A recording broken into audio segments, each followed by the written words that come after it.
Ce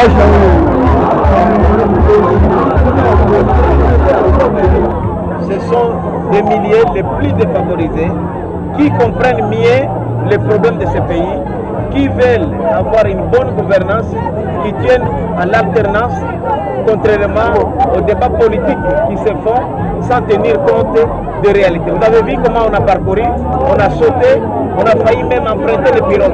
C'est ça la réalité de Kinshasa, c'est ça la réalité du Congo. Nous avons voulu lancer cette série de manifestations pacifiques ici pour dire que nous soutenons la Constitution de la République, nous soutenons les institutions de la République qui sont garantis par cette Constitution, ainsi que leurs animateurs. Deuxième objectif, c'était le soutien au calendrier électoral, puisque depuis le 5 novembre, l'accord de la CENCO est tombé caduc avec la publication du calendrier électoral.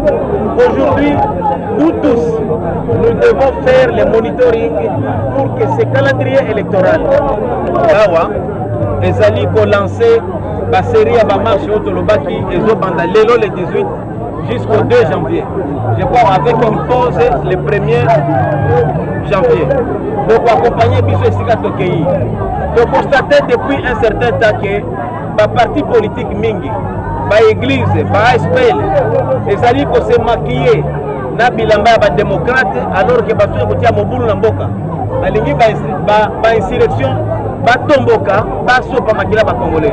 Biso tolobi jamais makila ya congolais ko sopa malesusu pona maponani. Jamais mobulu ko sama sona mboka oyo tolingi biso nyoso to soutenir Bukuli Konzi. Bukuli Konzi oyo elobi il faut stabilité ya ba institution na ba animateur.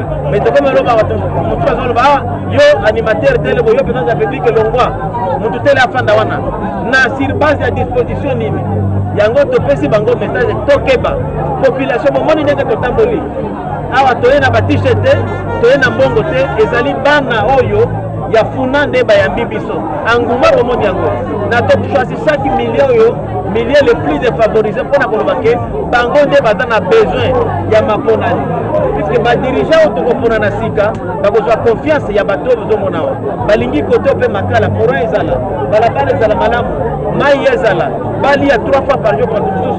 C'est un message fort de lingi distraction te mutu nyoso oya koya na ba intention ya mobulu ya kosoma makila ezanga ite population oyo yambi biso na message ya paix nde kosokipe na bango yango to réaffirmer encore soutien na biso na Bukuli Konzi, soutien na biso na ba institution ya république na ba animateur na bango kutu na informer bino lelo na tongo avant to ya wande to melaki to uti ko déposer plainte avec ba avocat na biso ya parti ko déposer plainte na parquet à grande instance ya Kalamu contre doyen ya bakire ya paroisse catholique monsieur Vincent Tchomba de porter plainte de puisque parmi Batunabiso et Inana, tous les victimes ont eu arrêt cardiaque pour la maquiller les bétamaki. Je crois que Kopesa Bango, Maïa et le Baïbake, Mibeko et Zanamboka. On peut utiliser tes églises ou aspect ou parti politique pour ça la Momoulou. Des messages forts au Bandi Lelo, lobby, les mêmes messages. De Kopeta lobby, dans 7 h du matin, tu en as échangé, il y a limité. Donc on est à place triomphale et qu'on a 10 fois plus qu'ici. Bande on a vu sur IDPS, on a babanga, tengama on a fait moins IDPS.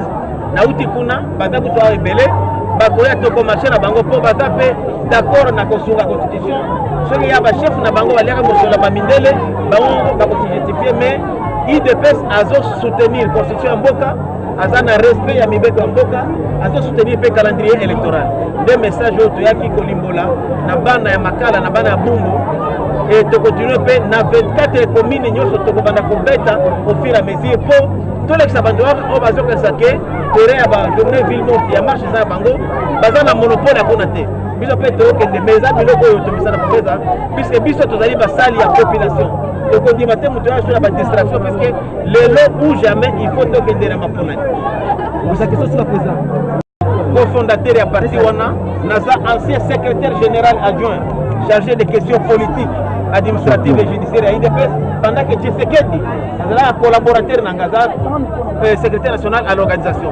Makambo Bruno a sali les IDPS. asa la partie na ye puisque IDPS la partie organisée toyebi que IDPS siège nango eza na limité IDPS congrès ya IDPS oyo tokosoutenir ezali congrès ya IDPS réunifié puisque tata nano ta akufi te bino bana bobandi kopanda héritage eza makambo ya soni bazela nano tokunda papa Tshisekedi après bakosala biloko wana